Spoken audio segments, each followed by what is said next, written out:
Welcome everybody to Street Talk. I'm so excited to be here, man. Guess what? I made it to 63. Today is my birthday, June 26th. I got my man here, Jay Moss, Command Steppers, and all kind of work they're doing all over the country. Good to have you here, brother. Hey, thank you very much, VJ. Happy birthday. Hey, thanks a lot, man. You know, he's not going to be here long. He's just stepping in. He's going to give me one song, and then Mr. Turnipseed going to come in and take his spot. Before we do the song, man, tell us what's going on and what you got going on.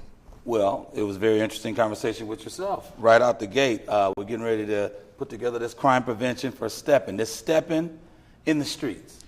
Right? Stepping in the streets. Crime prevention element, Mad Dads, Command Steppers. Y'all look forward to something very, very special. I think we're going to go north side of Minneapolis. I'm a south side guy. North but side. I don't mind. That's all right. I don't mind.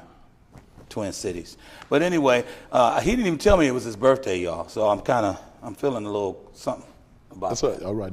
Happy birthday. Thank you, brother. Yes, sir, man. It's always good. I'm glad I made it, you know. No doubt. And so the show here, man, you guys are still going. John, I remember about 5 or 6 years ago when we were over there by, what's that area called? Is that South Uptown. It was kind of St. Anthony, Maine. St. Anthony, Maine. Yep, and still going strong. Still going strong. That's right. Wonderful. So what do you want me to do, some drill? Yeah, do that. What comes to mind when I see 5 very, very, very positive men, positive images. He has a hook to a song called Men Like Us. He goes, men like us, we don't mess around. Men like us, we all been around. We've had it all, but now it's time to settle down. I knew I was going to get it that time. We all need someone. We need someone to share this house. Yes, men like us.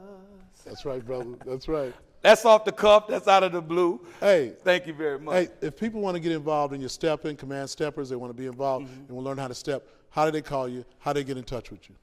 They can go to CommandSteppersMPLS.com. That's the website. CommandSteppersMPLS.com. Otherwise, just give me a call, 612-237-5118. We started our very brand new class downtown Minneapolis. First time this has ever happened for stepping at the Pizza Hut Sports Bar. So it's 1101 Hennepin Avenue, Pizza Hut Corporation, ladies and gentlemen, right downtown Metro. Mondays from 5:30 to 6:30, you have line dancing. 6:30 to 8:30, you have stepping. Wednesday, we're at the West Minnehaha Recreation Center. And Saturday, we have a wonderful class at the South Minneapolis Urban League Colin Powell Center. This is a beautiful dance studio right inside the Colin Powell Center. Urban Ventures. On Lake and Fourth. That's Urban Ventures. What did I say? Urban League. No, I didn't want to say Urban League. Urban League's 4 years ago. Urban Ventures. That's right. On Lake and Fourth. It's a wonderful, wonderful facility. Dance studio is probably one of the more polished facilities that we have regarding dancing. So Urban Ventures. Saturday is our class. Wednesday and Mondays. Hey, thanks a lot, Jay Moss. We got John Turnipseed coming back. Thank you, Jay Moss. Hey, man, we appreciate you. Happy birthday, V. Yeah, thank you, bro. How you doing, Mr. Turnipseed? Yes, sir. Let me tell you, we've been doing a lot of great stuff. We got some stuff coming up with Jay. He's going to be doing some fantastic stuff with us. John, man, it's good to see you, man. You're looking sharp, man. I really didn't know you was going to dress up like that, brother. You just did a funeral, though, so I know that's really – how'd it go? It went well. It went well. It was for a family member, so, you know, we – Now, who was it? It was one of my cousins, one of my first cousins. Lived a good life, you know. You never know when your time is going to come. He was younger than me. Yeah. He still lived a good life. His name That's was good. Arthur Miles. Miles. Hartford Miles? Arthur. Arthur Miles. Arthur Miles, I give my condolences out to you, Arthur, man, and I just want you to know that you come from some good stock, came from a great family, and you had a good man that you did the funeral. You were the minister over the funeral, man. And matter of fact, you've become the family minister, and you've been doing a lot of funerals for the family. And matter of fact, you dragged me in as many as you can drag me into. This one, it's my birthday, but he went home on the day that I was born. And you know, during the history, people say, what you gonna do for your birthday? Man, all I've ever done is worked on my birthday because it's always something happens that's other than my birthday. back in the day when I was in the streets, it didn't matter what happened. Yeah. The party was on. Wasn't nothing messing with my birthday. But now other people's lives are more important than mine. I've made that a part of my lifestyle. It is what it is. And I just wanted to say, you know, when you talk about birthdays, there's so many people that grew up with us aren't here with us because of their lifestyles, because of penitentiary, because of, you know, choices they made in their lives. And, you know, how good does it feel, John, to be able to say we made our 60s, man? I'll tell you, for me, I never thought I'd make it. Yeah, you know, going 63, going on 64, it's a blessing. You know, I used to think, man, that 60-something is old. It ain't old at all. You know, 90-something is old. You know, 60-something, it's when you're in the prime of your manhood, you know, where things are still working. You know, you can still see, walk, talk, you know, relate to your family. Some people can still play basketball, you know, dance, all of that. So it's a great time. And it's grandparents' time. It's a grandfather's time. We're both grandfathers, you know. That's right. Man, that's a blessing. You can't be a grandfather unless you get older, okay? So get to those 60s and then get to the 90s. And, you know, one of the things I think that our young men, they feel like they're not going to make it. They feel like what we felt is that, you know, I know when I became 27, I was like, man, I never expected to make it this long. And really, it had been ingrained into me that, you know, you could die, young man, with your lifestyle. You carrying guns, you dealing with drugs, you doing things, you could die. So expect that. And when it didn't happen, I was somewhat shocked. And I think that what message could we give to our young men, man, that are living those lifestyles? What message could we give to them? Because I think, John, we need to give them a message. You know, one of the things I would give them is don't wait until you get old to say, oops, I didn't plan for this. You know, a lot of us, you know, we just go along life. We don't have 401ks. We don't invest, you know, in our older age and stuff. So all of a sudden we're 70 and still got to work every day, you know. So don't make that oops mistake. You know, get you a 401k, buy you a house, do something that will take care of you when you get older, because you can't count on kids these days. You know, some of us are blessed. You know, I've got, you know, some daughters and some sons and stuff, but you should be able to take care of yourself and take care of your health. If I had one thing I could do over, is I wouldn't have smoked crack cocaine. I'm gonna tell you, that was a big one, okay, because I was addicted to crack for a number of years. I wouldn't have did that. That did some horrible things to my body. I'm lucky I'm still here. But I took better care of my health by eating better and not partying like I partied. And I want to thank my staff because they took us to Cucumbers. Cucumbers. I probably wouldn't have picked that place, but No, it was actually a good place. It was great. It was all about healthy food, you know. And if you're looking for anything fried or dyed, it ain't in there. It wasn't there. Everything was fresh, baked. It was delicious, and it reminded me of how we have to eat to live longer. You know, most of the time, and I'll be honest, most of the older men that I meet that are in their 80s and 90s, they're not black. Yeah. You know, I mean, I've got white old men saying, boy, you're still young. And I'm thinking, okay, because most of the African-American older men I meet, they're in nursing homes or they're not out golfing and doing stuff. And that just says something about, you know, the work we do, the stress level. You know, you got to put that into character about, it's not just about how you eat though, it's about the stress level. If you've been stressed so much all your life that it's hard for you to make it to 90. Yes, it is. You know, most of the men in my family died. In my family, an old person is 50, you know, because, you know, my father and two of my brothers died in their 50s, you know, so most of my cousins died. My uncles died in their 50s. Very few people, men in my family, lived to be over 60, and I'm, you know, so I'm living in that age group that there ain't many of us. So that's a blessing. It wasn't luck. It was God. God just took care of me. He had something He wanted me to do, even though I tried to mess it up. But you know, young men, you can live to be a good age. Black men don't have to die so early and stuff. We have to take care of ourselves, and taking care of the stress in your life is, I'm going to just go back to it, God.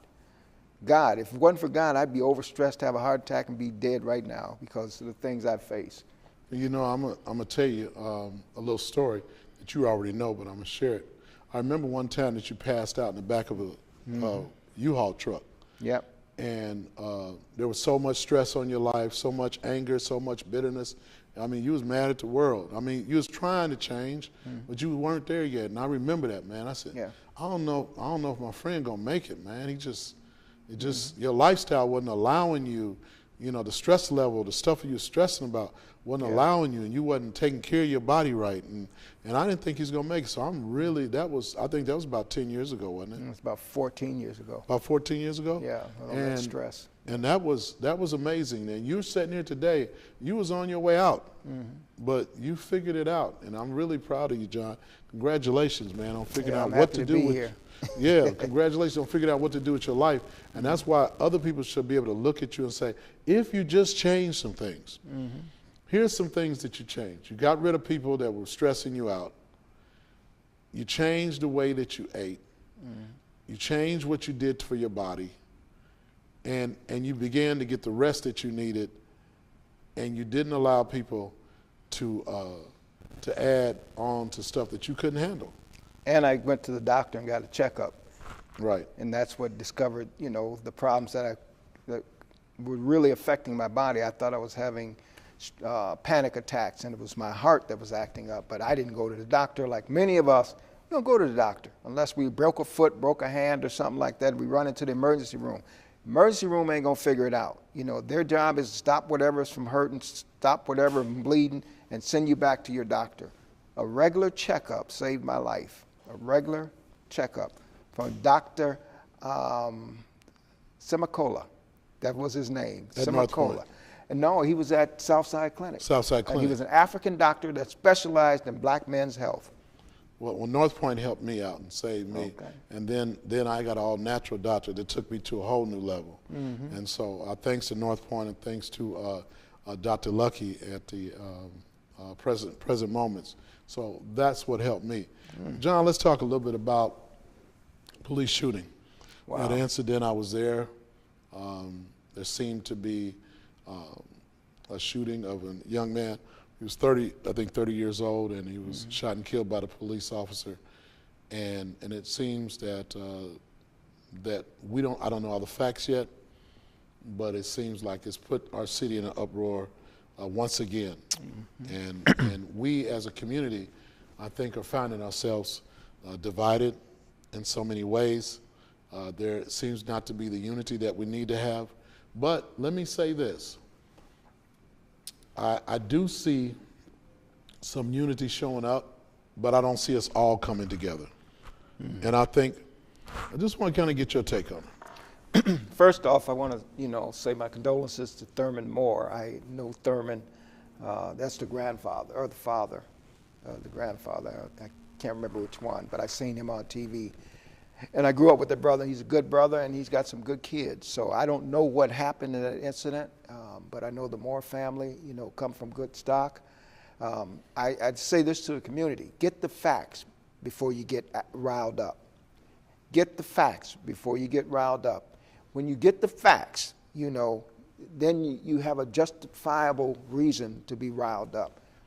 If you get riled up and the facts come out different, then you're not, the next time people are looking at you like they're just hollering again and stuff. I'm glad we have community activists. I'm glad that they're working on it. Let them get the facts. Let our black activists get the facts before we act crazy in the street, okay, and assume something. Once they get the facts, then we get together and figure out what to do, because the truth will come out in this situation. But let's make sure that we're walking in one step, okay? And I think it's important for us to understand that it doesn't do good for us to down one person or one organization just to lift you up. It doesn't really do good. One thing I decided that I would do when I started Mad Dads, John, and you can witness to this, I teach my staff, I teach the people around me, if you got something bad to say about another organization, don't bring it to me. If you got something bad to say about another leader, don't bring it to me. Because that means you're saying something bad about me. Yeah. I don't want that. And I don't want to teach my people to badmouth anybody else. And I think real leaders do that. Everybody's got a job to do, from the police department to the governor's office. Everybody's got a job to do. We don't put one person down to lift another up. And I think that that's one of our problems in our community. We got to stop doing that. Yeah, sometimes I don't even go to when the first meetings happen because I see black people talking crazy to black people, man, and that bothers me. And we're all out in public and we're shouting at one another and downgrading one another. How do we expect anybody else to look at us in a heightened light of importance if we're talking to each other like we're dogs, okay? And I'm not just saying we all do that, but that happens sometimes, and that bothers me. That hurts me. That hurts me because usually the people arguing, I actually respect those people. I look to them to do a job for us. I look to them to be a leader for us. And when I see them, not looking so leaderish sometimes in public, they're still my people, and I still love them. But I'm saying, boy, they have diminished their power. They're taking away from their power because the people that dislike them is going to say, look at them, just look at them. They can't even get together themselves and stuff. We need to have, a back to Jesus movement, a back to God movement. Some people don't necessarily believe in Jesus, but we all believe in God. That unites us so that we can get the job done that we're supposed to, and protect each other and protect ourselves, okay? So I think we got some great people out there doing some great things. Don't get me wrong. But that, like, if me and my wife have a dispute, we don't have it all out in public and everything. We ain't I could sit down with my wife and we just talk. If me and VJ disagree on something, we disagree in his office or my office. Hey man, look, okay, and we come out on a unified front. Sometimes we still disagree on a certain issue, but you ain't gonna see us berating each other because we love one another. Okay, and we got to get back to, just like you started, black on black love before man, dad. Mm-hmm. That's what we got to get back to. Black on black love.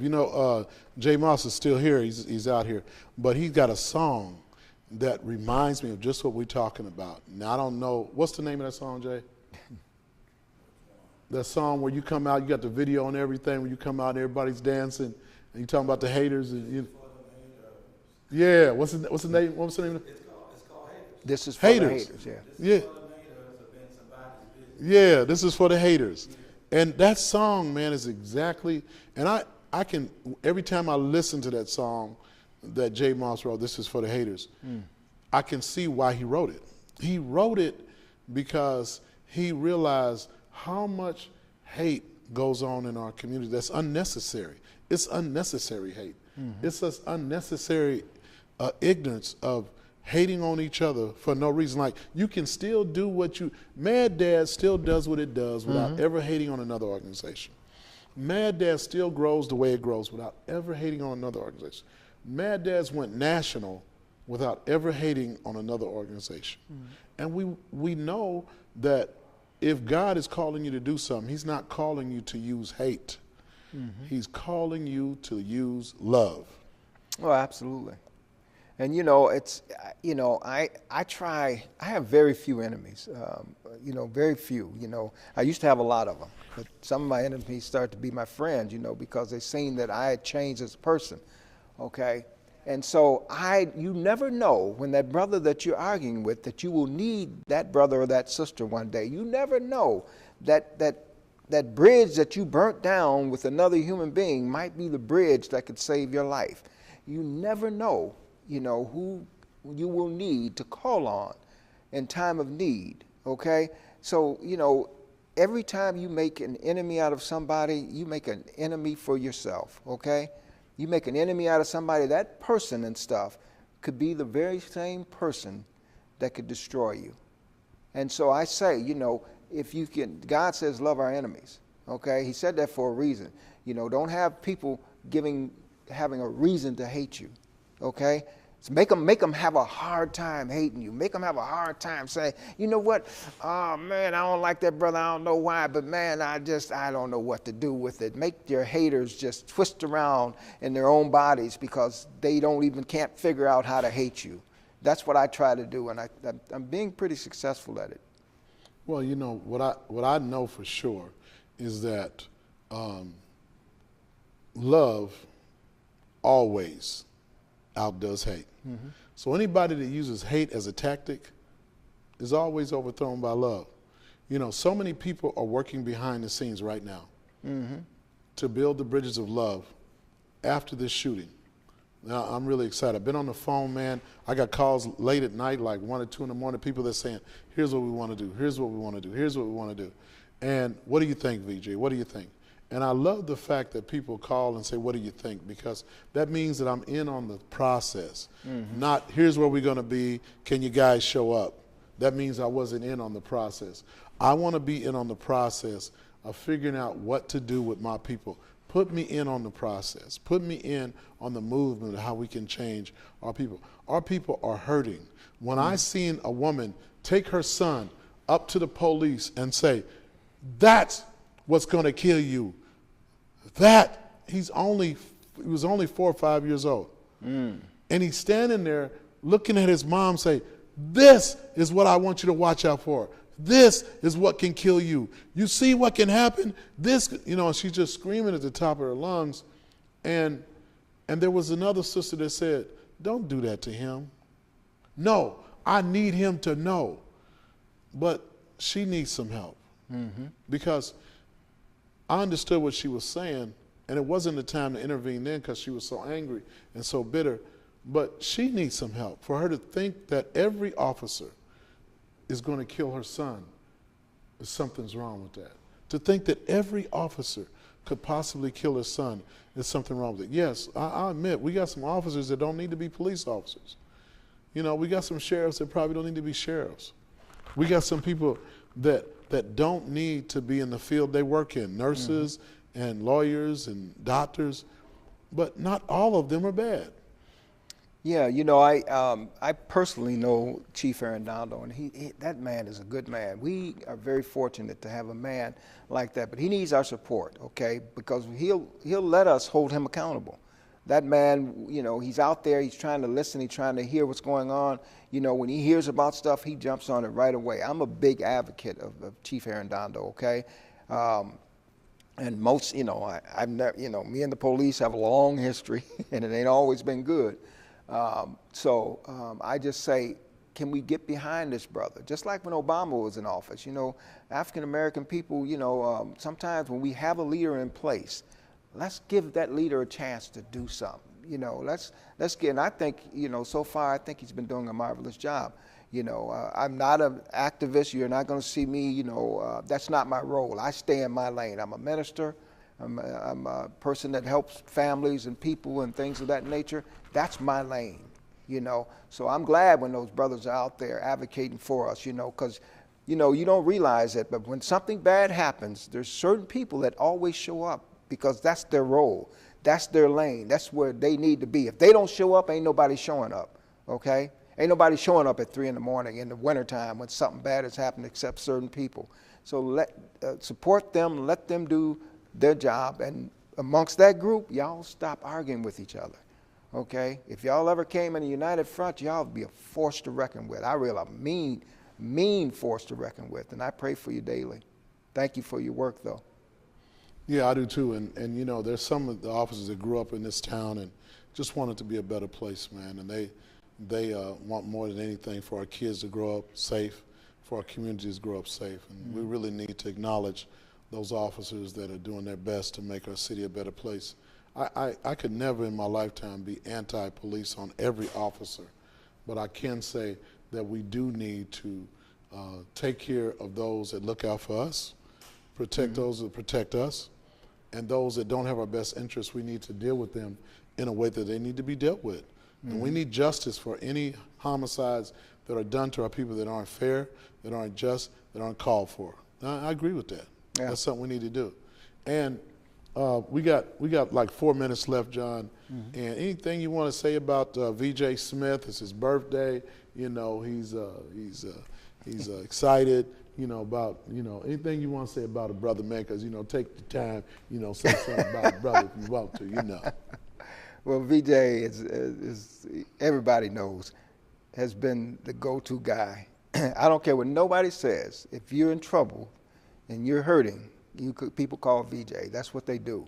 When nobody else will take the time, nobody else wants to be out in the rain, in the mud, and when your child has been hurt, They call VJ. So, you know, and so I'm so happy to say that's my guy. You know, I call him on a daily basis about everything and stuff. And so thanks for your work. You're a friend to all of us, you know, not just me. You know, I got a special place, though, in his life. But, VJ, you've been a friend to our whole community, and we appreciate that. Thank you. Thank you very much, John.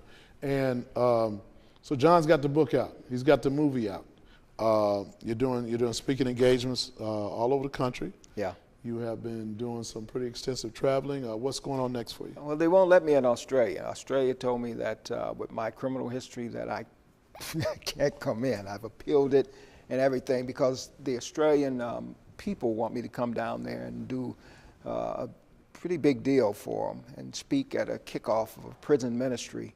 But the Australian authorities just won't let me in, you know. So I ain't gonna be mad at them. It started as a prison colony. Now they won't let ex-prisoners in, you know. But that's Australia, and that's. So if you have a little extra prayer, pray that whatever God wants me to do in Australia, that I get to do, regardless of what those people don't want me to do. That's it. Well, you know, that's pretty interesting. Think about it. His brother came from Alabama. Yes. You know, came up from Alabama. You know, got a bunch of felonies. You know, drug addict, and all of a sudden, not all of a sudden, but now, at the sweet age of 60-something, he's being asked to go to Australia. That's pretty amazing. Mm-hmm. That just goes to show, no matter where you at in your life, no matter what you do, when God has called you, I've been to Korea 3 times in 1 year. He's been asked to go to Australia. We started a ministry in the adult jail and in the youth jail, and we've been doing Mad Dads 20 years, and he's been on the board for 20 years, and we've grown to a international organization.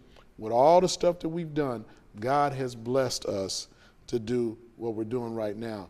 You can put the pipe down, you can put the liquor bottle down, you can put the weed down, you can put all the negative down, all the gang stuff down, you can put all that down.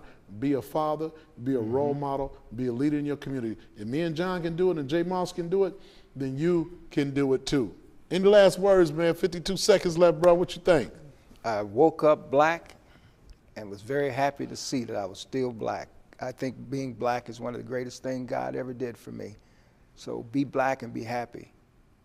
I want you to be black and be happy, but we got to talk about a Latino brother and a white guy that helped us produce this show too. So they happy. I know we happy. Thank y'all for helping us out, man. We really appreciate you, man. It takes all of us working together, unified working together. We thank the MTM team. We thank them because I was running a little late. We want to thank them for helping us out, man. If it wasn't for the staff here, we couldn't do this great show, man. We love the new equipment, the new designs and everything. Yeah, remember, you can have, do, and be anything you want to be as long as you stay focused and stay vigilant to the gifts that God has given you, because God gives you a gift. God bless you. Peace.